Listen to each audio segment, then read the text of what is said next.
টেঙাখাত চুতীয়া ছাত্ৰ সন্থাৰ উদ্যোগত ৰাভা দিৱস আৰু কৃতিমান ছাত্ৰ ছাত্ৰীৰ সম্বৰ্ধনা অনুষ্ঠান। টেঙাখাত আঞ্চলিক চুতীয়া ছাত্ৰ সন্থাৰ উদ্যোগত শনিবাৰে দিনজোৰা কাৰ্যসূচীৰে সৈনিক শিল্পী কলাগুৰু বিষ্ণু ৰাভা দিৱস আৰু কৃতি ছাত্ৰ ছাত্ৰীৰ সম্বৰ্ধনা অনুষ্ঠান সৰুভৈপুৰীয়া গাঁৱৰ ৰত্নধ্বজ পাল ৰংগমঞ্চত অনুষ্ঠিত কৰা হয়।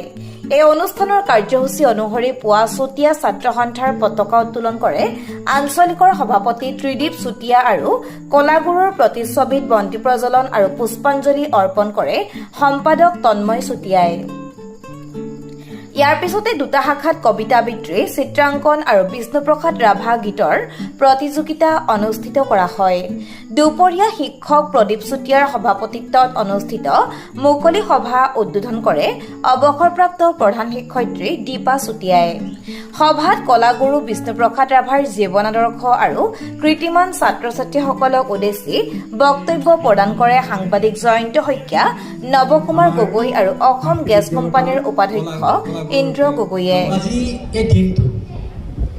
এই বিশেষ দিনটোত মই অত্যন্ত আনন্দিত হৈছোঁ, যিহেতু আজি এই ৰংগমঞ্চত এনেধৰণে চুতীয়া ছাত্ৰ সন্থাই এই কাৰ্যসূচী উদযাপিত কৰিছে। এই কাৰ্যসূচীটোৰ উপস্থিত হওঁতে মোৰ মনত পৰিছে, ৰাস্তাতে আহোঁতে মোৰ মনত পৰিছে যে আমি যেতিয়া স্কুলত আছিলোঁ, যেতিয়া বিদ্যালয়ত শিক্ষা গ্ৰহণ কৰিছিলোঁ, মই টেঙাখাত হায়াৰ ছেকেণ্ডেৰী স্কুলতে পঢ়িছিলোঁ। তেতিয়া বইজ হাইস্কুল বুলি কয়, টেঙাখাত বইজ হাইস্কুল। আৰু তেতিয়া আমি প্ৰতিটো বছৰে আমাৰ কলাগুৰু বিষ্ণু ৰাভাৰ এই দিনটো আমি খুব সুন্দৰ উদযাপন কৰোঁ। লগতে আমি যেনেকৈ আমি জ্যোতিপ্ৰসাদ আগৰৱালাৰ আমি শিল্পী দিৱস আমি উদযাপন কৰোঁ। এই কাৰ্যসূচীবিলাক যেন এটা ল'ৰালি জীৱনৰ বিদ্যালয় জীৱনৰ কাৰণে এটা খুব আজিৰ তাৰিখত এটা খুব ভাল লগা এটা কথা বা ভাল লগা এটা পৰিৱেশ মনত পৰি থাকে। সৌভাগ্যৱান, যিহেতু তোমালোকে ইমান ছাত্ৰ ছাত্ৰীসকলৰ ভিতৰত আজি তোমালোকে কীৰ্তিমান হিচাপে এনে এখন ৰাজহুৱা মঞ্চত তোমালোকক ইয়ালৈ আনি সম্বৰ্ধনা জনাব। আজি সম্বৰ্ধনা মানে কি? সম্বৰ্ধনা একো ডাঙৰ বস্তু নহয়। সম্বৰ্ধনা মানে তোমালোকক এটা আমি নতুনকৈ দায়িত্ব দিছোঁ। দায়িত্ব মানে কি? তোমালোকক ভাল ছাত্ৰ ছাত্ৰী হিচাপে তোমালোকক আজি ৰাজহুৱাভাৱে স্বীকৃতি দিছোঁ। ইয়াৰ প্ৰথম কথা হ'ল কি, তোমালোকে যিসকলে মেট্ৰিক পাছ কৰিছা বা হায়াৰ ছেকেণ্ডেৰী পাছ কৰিছা, একো ডাঙৰ কাম কৰা নাই। এতিয়া তোমালোকে আচল শৈক্ষিক পৃথিৱীখনত তোমালোকে খোজ দিবলৈ আৰম্ভ কৰিছা। নতুন শিক্ষানীতিৰ ওপৰত আলোকপাত কৰি অভিভাৱক তথা ছাত্ৰ ছাত্ৰীসকলক উদ্দেশ্যি বক্তব্য প্ৰদান কৰে তৰাজান আদৰ্শ বিদ্যালয়ৰ অধ্যক্ষ ৰাজীৱ কোঁৱৰে। বিশেষকৈ বিশেষ আকৰ্ষণীয় অনুষ্ঠানৰ কৃতি ছাত্ৰ ছাত্ৰীসকল সকলোকে আন্তৰিক অভিনন্দন জনোৱাৰ লগতে কৃতি ছাত্ৰ ছাত্ৰীসকলক তোমালোকৰ এই কৃতিত্বৰ বাবে আন্তৰিক শুভেচ্ছা জ্ঞাপন কৰিছোঁ। যি কি নহওক, আজি আচলতে যদিও ছাত্ৰ ছাত্ৰীসকল আছে, তথাপিও তেওঁলোকৰ লক্ষ্য আৰু উদ্দেশ্যৰ সম্পৰ্কত যিহেতু সভাপতি ডাঙৰীয়াই আহ্বান জনাইছে দুষাৰ বক্তব্য প্ৰদান কৰিবৰ কাৰণে, শুভেচ্ছামূলক বক্তব্য। এই শুভেচ্ছামূলক বক্তব্যখিনি অভিভাৱকসকল আৰু ছাত্ৰ ছাত্ৰীৰ জ্ঞাতাৰ্থে আৰু কাৰ্যকৰণাৰ্থে গ্ৰহণ কৰিব বুলি মই আশা কৰিছোঁ। এতিয়া সেইসকল ছাত্ৰ ছাত্ৰীক আৰু অভিভাৱকসকলক আহ্বান জনাইছোঁ যে আপোনাৰ ল'ৰা আৰু আপোনাৰ ছোৱালী বা আপোনাৰ কৃতিত্ব যি লাভ কৰিছে, তেওঁলোকে হাইস্কুল শিক্ষান্ত পৰীক্ষা উত্তীৰ্ণ হৈ আৰু উচ্চতৰ চূড়ান্ত পৰীক্ষাত উত্তীৰ্ণ হৈ একোখন প্ৰতিষ্ঠিত শিক্ষানুষ্ঠানত শিক্ষা গ্ৰহণ কৰি আছে। সেই শিক্ষা গ্ৰহণ কৰাৰ যিসকল নেকি প্ৰত্যেকে আশা লৈ গৈছে, সেই আশাবিলাক পূৰণ হওক তাৰে মই কামনা কৰিছোঁ। তাৰ সমান্তৰালভাৱে এটা কথা উল্লেখ কৰিবই লাগিব যে এডুকেশ্যন পলিচিবিলাকৰ সন্দৰ্ভত প্ৰত্যেকগৰাকী ছাত্ৰ ছাত্ৰী বা অভিভাৱকসকলে জনাটো খুবেই প্ৰয়োজন বুলি আমি অনুভৱ কৰোঁ।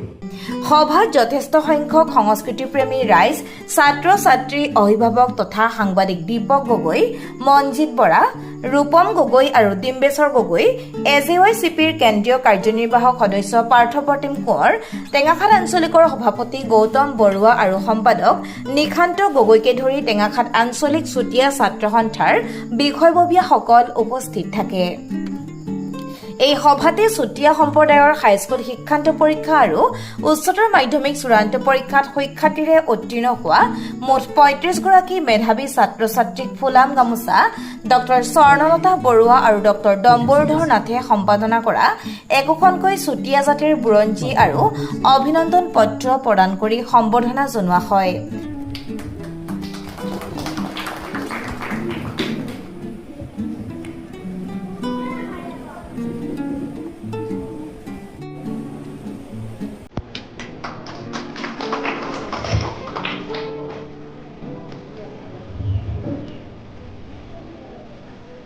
এবাৰ মঞ্চ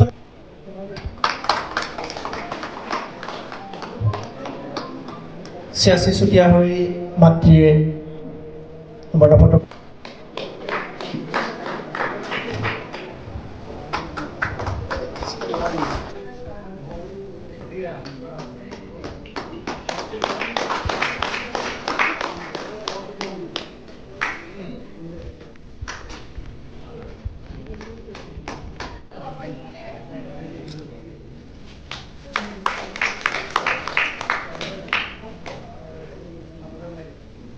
ইয়াৰ পিছত তেওঁ সমাৰ্থক প্ৰদান কৰিব।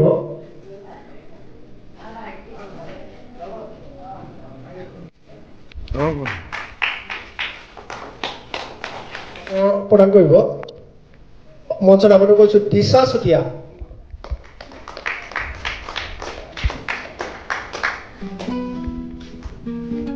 দিশা চুতীয়াৰ সমাৰ্থক পত্ৰ প্ৰদান কৰিব।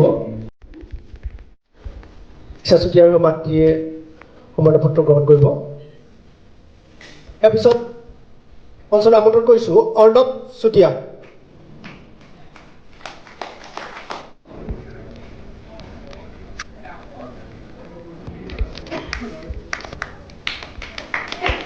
ইয়াৰ পিছত মঞ্চত আমন্ত্ৰণ কৰিছোঁ চয়নিকা শইকীয়া। আমি মঞ্চলৈ আমন্ত্ৰণ কৰিছোঁ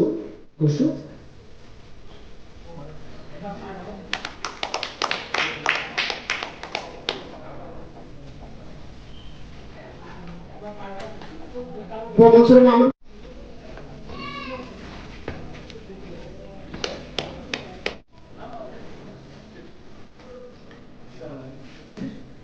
অনুপস্থিত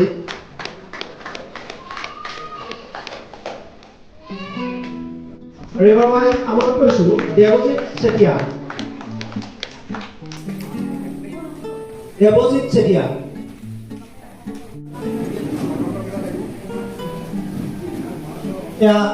এইবাৰ মই মঞ্চলৈ আমন্ত্ৰণ কৰিছোঁ দীপশিখা চুতীয়া, কুণাল চুতীয়া, চুতীয়াক প্ৰদান কৰিব।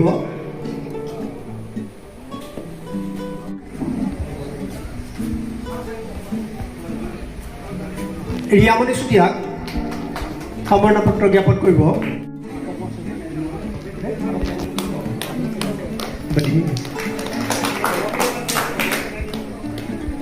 তিলক শইকীয়া,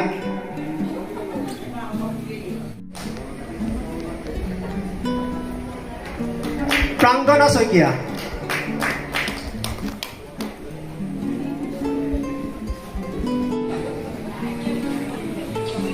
ৰিয়া চুতীয়া,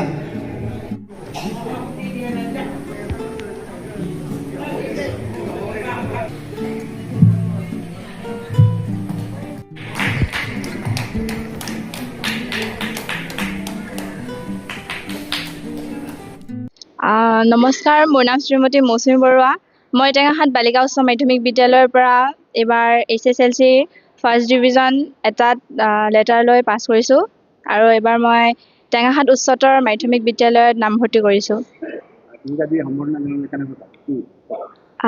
ভাল লাগিছে বহুত এনেকৈ মৰম দিয়াৰ বাবে। আগন্তুক দিনত মই টিচাৰ হ'ব খুজিছোঁ।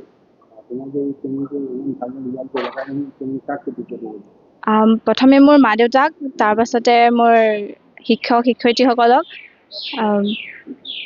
ধন্যবাদ জনাব বিচাৰিছোঁ। সভাৰ শেষত সভাপতিয়ে নিজৰ মন্তব্য দাঙি ধৰে আৰু ত্ৰিদীপ চুতীয়াই শলাগৰ শৰাই আগবঢ়োৱাৰ পিছতে সভা ভংগ কৰা হয়। হয়, আমি প্ৰতি বছৰৰ দৰে এই বছৰ আমি বিশ্বকৰ্মা দিৱস আৰু হাইস্কুল শিক্ষান্ত আৰু উচ্চতৰ মাধ্যমিক বিদ্যালয়ৰ ছাত্ৰ ছাত্ৰীসকলক আমি সম্বৰ্ধনা জনাইছোঁ আৰু এইবাৰ 2024 বৰ্ষৰ আমি সম্বৰ্ধনা জনাইছোঁ। প্ৰায় আমাৰ 35টা ছাত্ৰ ছাত্ৰীতকৈ অধিক ছাত্ৰ ছাত্ৰীক আমি এইবাৰ সম্বৰ্ধনা জনাইছোঁ আৰু আমি ধন্যবাদ জ্ঞাপন কৰিছোঁ যিহেতু তেওঁলোকে ৰাতিপুৱাৰ পৰা আহি আমাৰ এই অনুষ্ঠানৰ লগত সমভাগী হৈ আমাক ইমানখিনি অনুপ্ৰেৰণা যোগাৰ কৰে। বিশেষভাৱে আপোনালোকৰ সংবাদকৰ্মীসকলক আমি বিশেষ আমি ধন্যবাদ জনাইছোঁ যিহেতু আপোনালোকে আমাৰ বাতৰিবোৰ পৰিৱেশন কৰি আহিছে অতীজৰে পৰা আৰু এই অনুষ্ঠানৰ যোগেদি আমি আমাৰ যিসকল আমাক অতীজৰে পৰা আমাৰ যিখিনি আমাৰ জ্ঞাতি কুটুম আছে, জ্ঞাতি কুটুমখিনিও আমাক আহি কিনে আজি এই উৎসাহ উদ্দীপনা জনালে আৰু আমাৰ কিছু আমাৰ জ্যেষ্ঠ আছে, জ্যেষ্ঠ ব্যক্তিসকলে আমাক সম্বৰ্ধনা এই অনুষ্ঠানত আমাক সহায় সহযোগ কৰিলে। আমি সকলোকে এই অনুষ্ঠানৰ জৰিয়তে আমি ধন্যবাদ জনাইছোঁ। হয়, আমাৰ বিশ্বকৰ্মা দিৱসৰ আমাৰ প্ৰথম কাৰ্যসূচী আমাৰ কণ ছাত্ৰ ছাত্ৰীসকলক ক শাখা আৰু খ শাখাৰ আমি চিত্ৰাংকন প্ৰতিযোগিতা আৰম্ভ কৰিছিলোঁ আৰু দ্বিতীয় কাৰ্য আছিলে আমাৰ বিশ্বকৰ্মা গীত পৰিৱেশন। এই বিশ্বকৰ্মা গীত পৰিৱেশন আমি দুটা ভাগত বিভক্ত কৰিছিলোঁ, ক শাখা আৰু খ শাখা। ইতিমধ্যে আমাৰ সকলো কাৰ্যসূচী সমাপ্ত হৈছে। তাৰপিছতে আমি বিশেষ সম্বৰ্ধনা অনুষ্ঠানটো আমি অনুষ্ঠান কৰিলোঁ আৰু তাৰপিছতে আমাৰ বঁটাবৃত্তি অনুষ্ঠান আৰু মুকলি সভা অনুষ্ঠানটো কৰি আমাৰ অনুষ্ঠানটো শেষ হৈছে। আমি ইতিমধ্যে আমি সম্বৰ্ধনাত এখন মানপত্ৰ, এখন ফুলাম গামোচা আৰু চুতীয়া জাতি যিখন বুৰঞ্জী, এই বুৰঞ্জীখন আমি তেওঁলোকক প্ৰদান কৰিছোঁ। টেঙাখাত চুতীয়া আঞ্চলিক চুতীয়া ছাত্ৰ সন্থাৰ সৌজন্যত আজি টেঙাখাত সৰুৰূপীয়া গাঁৱৰ ৰত্নধ্বজ পাল প্ৰেক্ষাগৃহত অনুষ্ঠিত সম্বৰ্ধনা আৰু 20 জুনৰ ৰাভা দিৱসৰ লগত সংগতি ৰাখি যিখিনি কাৰ্যসূচী হ'ল সঁচাকৈ শলাগিবলগীয়া আৰু আমি আশা ৰাখিছোঁ ছাত্ৰ ছাত্ৰীসকলক যেনেকৈ সম্বৰ্ধনা জনোৱা হৈছে কীৰ্তিমান ছাত্ৰ ছাত্ৰীসকলক, তেওঁলোকে ভৱিষ্যতে এজন সুনাগৰিক হৈ টেঙাখাত অঞ্চলটোৰ কাৰণে ভৱিষ্যত প্ৰজন্মৰ এজন সুনাগৰিক হওক, তাৰ কাৰণে আমি আশা ৰাখিছোঁ। আৰু আজি অনুষ্ঠানটোৱে ছাত্ৰ ছাত্ৰীসকলৰ ভৱিষ্যতৰ লগতে এই আমাৰ নতুনকৈ গঢ়ি উঠা ৰংগমঞ্চত ভৱিষ্যতে আৰু যাতে এনেকুৱা কাৰ্যসূচী হাতত লৈ আমি আগবাঢ়ি যাব পাৰোঁ, তাৰ কাৰণে মই চুতীয়া ছাত্ৰ সন্থাক পুনৰবাৰ আশা আৰু ভৰসা কৰি তেওঁলোকৰ কাৰ্যসূচীসমূহ আগুৱাই লৈ যোৱাত আমি আশাবাদী। আৰু এই ৰংগমঞ্চতে টেঙাখাত চুতীয়া ছাত্ৰ সন্থাই ভৱিষ্যতে আহিবলগীয়া যিকোনো কাৰ্যসূচী চুতীয়াৰে হওক, যিকোনো কাৰ্যসূচী তেওঁলোকে যেনেকৈ আগবাঢ়ি পাতিব বিচাৰে তেওঁলোকক আমি নথৈ গাঁওখনৰ ৰাইজে আমি সহায় সহযোগ নিশ্চয় কৰিম আৰু তেওঁলোকৰ আশাও দিয়া যিখিনি প্ৰচেষ্টা তাৰ কাৰণে মই শলাগ ল'বলগীয়া হৈছে আৰু আমি সকলোৱে গাঁৱৰ ৰাইজে শলাগ লৈছোঁ। আৰু ভৱিষ্যত প্ৰজন্মই যাতে এই ৰংগমঞ্চত আৰু কাৰ্যসূচী কৰি আগুৱাই লৈ যাব পাৰে, ছাত্ৰ ছাত্ৰীসকলক সৰু কণ ভাইটি ভণ্টিহঁতকো যাতে বিভিন্ন কাৰ্যসূচীৰ মাজেৰে তেওঁলোকক ডাঙৰ দীঘল কৰিব পৰাকৈ অভিভাৱকসকলো যাতে সহায় সহযোগ কৰে, তাৰ কাৰণে মই সকলোকে অনুৰোধ কৰিছোঁ। 35জনক আজি উচ্চ আৰু উচ্চতৰ মাধ্যমিক চূড়ান্ত পৰীক্ষাত যিসকলে সফলতাৰে উত্তীৰ্ণ হৈছিলে তেওঁলোকক এই মঞ্চত চুতীয়া ছাত্ৰ সন্থাই সম্বৰ্ধনা জ্ঞাপন কৰিছে আৰু সম্বৰ্ধনাত তেওঁলোকে এখন চুতীয়াৰ অসম বুৰঞ্জী এখন প্ৰদান কৰাৰ লগতে এখন ফুলাম গামোচা আৰু সম্বৰ্ধনা পত্ৰ তেওঁলোকে জ্ঞাপন কৰিছে। আৰু ছাত্ৰ ছাত্ৰীসকল সেবাৰ উচ্চতৰ মাধ্যমিকৰ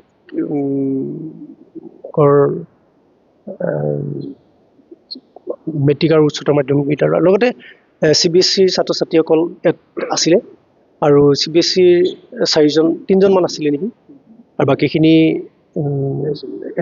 সেবাৰ হয়। মই প্ৰাক্তন শিক্ষয়িত্ৰী হিচাপে এইখনৰ মই প্ৰতিষ্ঠাতা শিক্ষয়িত্ৰী। যি কি নহওক আজি কাৰ্যসূচীটো মই খুব নথৈ আনন্দিত সুখী হৈছোঁ। ৰাভা দিৱসৰ লগতে সংগতি ৰাখি আজি যি উত্তীৰ্ণ কীৰ্তিমান ছাত্ৰ ছাত্ৰীক সম্বৰ্ধনা জনালে, এই সম্বৰ্ধনাই ভৱিষ্যত প্ৰজন্মক আৰু উদগনি দিব। তেওঁলোকে নিশ্চয় অনুপ্ৰেৰণা পাব।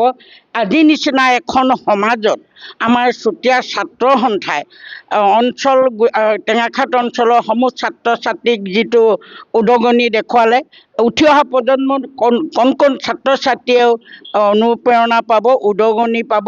ভৱিষ্যতে তেওঁলোকক আমি আশা কৰিলোঁ আৰু তেওঁলোকে আগবাঢ়ক আৰু গাঁওখনৰ লগতে অঞ্চলটো সুনাম কঢ়িয়াই আনক, এয়াই মোৰ কামনা। News desk report Tengakhat live.